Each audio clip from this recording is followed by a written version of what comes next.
নমস্কার, আমি ডক্টর সায়ন পাল। আমি সিনিয়র কনসালটেন্ট অনকোলজিস্ট, মানে আমি একজন ক্যান্সার বিশেষজ্ঞ। প্রস্টেট ক্যান্সার, প্রস্টেট হলো একটা গ্রন্থি যেটা পুরুষদের থাকে, যেটা মূত্রথলির সামনে একটা ছোট্ট গ্রন্থি থাকে, যেটাকে বলে প্রস্টেট গ্রন্থি বা প্রস্টেট গ্ল্যান্ড।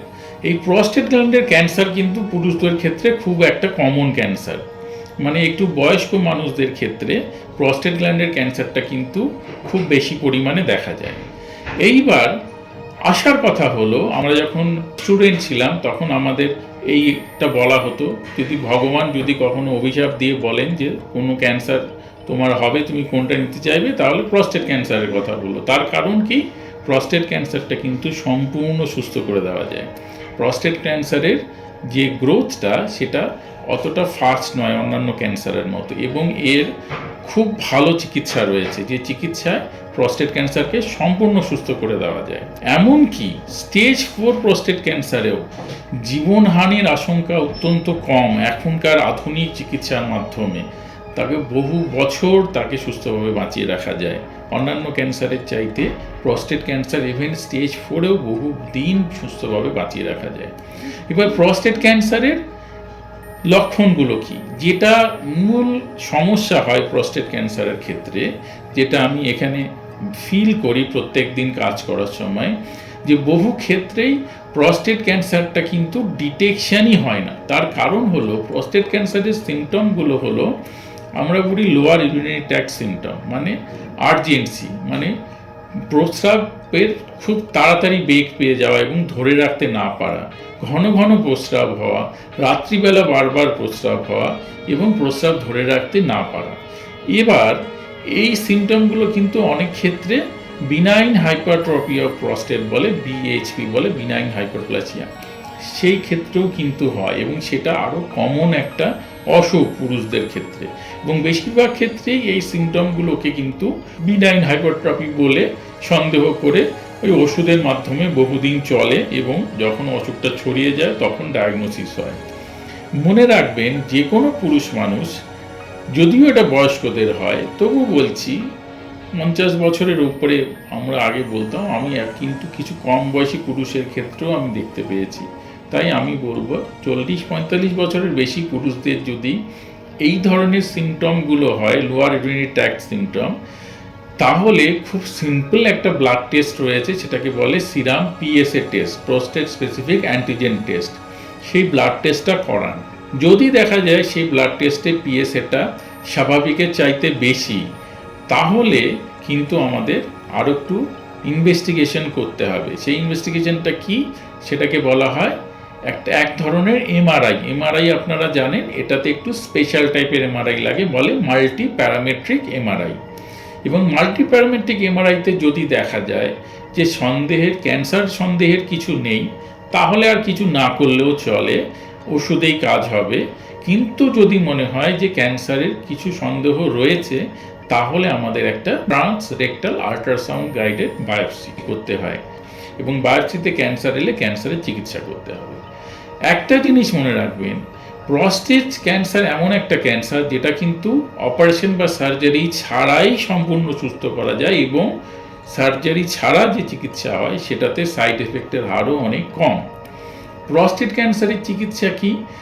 প্রস্টেট ক্যান্সারের মূল চিকিৎসা হলো রেডিওথেরাপি। রেডিওথেরাপি খুব পেইনলেস চিকিৎসা, এবং বিগত 15 বছরে রেডিওথেরাপির এত উন্নতি হয়েছে যে আমরা খুব টার্গেটেড ওয়েতে শুধুমাত্র প্রস্টেট গ্ল্যান্ডটাতে আমরা খুব হাই ডোজ রেডিওথেরাপি দিতে পারি, যেটা আগে সম্ভব ছিল না। সেই রেডিওথেরাপির মাধ্যমে প্রস্টেট ক্যান্সারকে সম্পূর্ণ নির্মূল করা যায়, এবং এটা একদম ব্যথা বেদনাহীন একটা চিকিৎসা।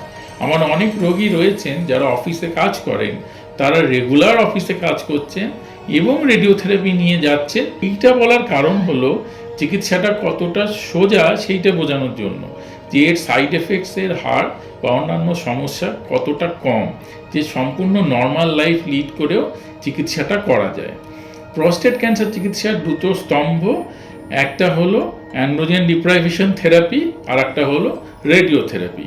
এবার অ্যান্ড্রোজেন ডিপ্রাইভেশন থেরাপিটা কি? প্রস্টেট ক্যান্সারটা পুরুষদের একটা গ্ল্যান্ড, এবং এইটি পুরুষদের যে হরমোন বা অ্যান্ড্রোজেন হরমোন তার উপরে নির্ভর করে। সোজা ভাষায় বলতে গেলে টিউমারটার খাবার বা খাদ্য হলো অ্যান্ড্রোজেন হরমোন। তাই বেশিরভাগ ক্ষেত্রে খুব আর্লি স্টেজ ক্যান্সার ছাড়া, খুব early stage low risk cancer ছাড়া বেশিরভাগ ক্ষেত্রে এই অ্যান্ড্রোজেন হরমোনটাকে ব্লক করার প্রয়োজন হয়ে পড়ে। কিভাবে ব্লক করি? খুব কিছু ওষুধ রয়েছে, কিছু ইঞ্জেকশন রয়েছে, 3 মাসে একবার বা মাসে একবার করে সেই ইঞ্জেকশনগুলো দিয়ে কিন্তু অ্যান্ড্রোজেন হরমোনকে ব্লক করা যায়। তাতে কি হয়? তাতে এই প্রস্টেট ক্যান্সারটা একটু গ্রোথটা একটু কমে যায়, মানে সে সঠিক খাবার না পেয়ে ততটা বাড়তে পারে না। এইবারে আসল চিকিৎসাটা হলো রেডিওথেরাপি চিকিৎসা। খুব টার্গেটেড ওয়েতে হাই এনার্জি এক্স-রে বিম দিয়ে আমরা প্রস্টেট ক্যান্সারের রেডিয়েশন দিয়ে প্রস্টেট ক্যান্সারের টিউমারটাকে সম্পূর্ণ মেরে ফেলি, এবং তারপর আরও কিছু কিছু ক্ষেত্রে স্টেজ এবং রিস্ক ক্যাটাগরি অনুযায়ী এই হরমোনের চিকিৎসাটা আরও কিছুদিন দেওয়ার প্রয়োজন হতে পারে। ইউরিনের সমস্যা হলে রোগীরা ইউরোলজিস্টের কাছেই যান। এখানে প্রশ্ন আসবে যে অপারেশনটা তাহলে কোথায় লাগে?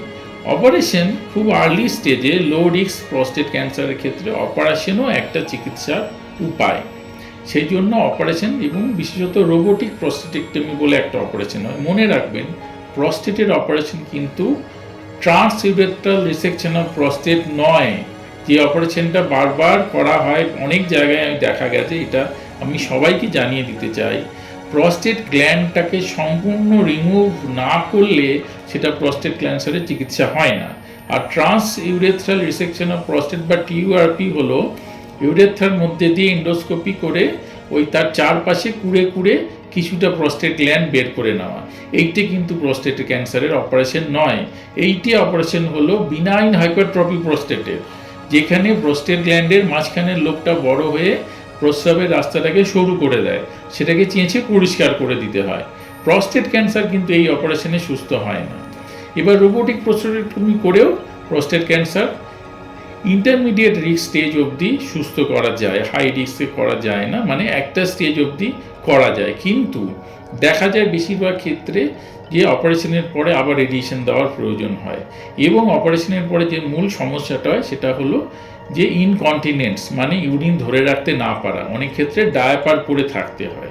সেই জন্য অপারেশন চিকিৎসার চাইতে রেডিয়েশন চিকিৎসায় কিন্তু সাইড এফেক্টসগুলো অনেকাংশে কম, এবং ডায়াপার পরে থাকার ফলে তার কোয়ালিটি অফ লাইফ খুবই হ্যাম্পার্ড হয়, মানে নর্মাল কাজকর্মগুলো খুবই হ্যাম্পার্ড হয়। আমাদের উদ্দেশ্য কিন্তু রোগীকে শুধু সুস্থ করা নয়, তাকে তার সামাজিক অবস্থানে আবার সম্পূর্ণ সুস্থভাবে ফিরিয়ে দেওয়া। কাজে তার কোয়ালিটি অফ লাইফও অত্যন্ত গুরুত্বপূর্ণ।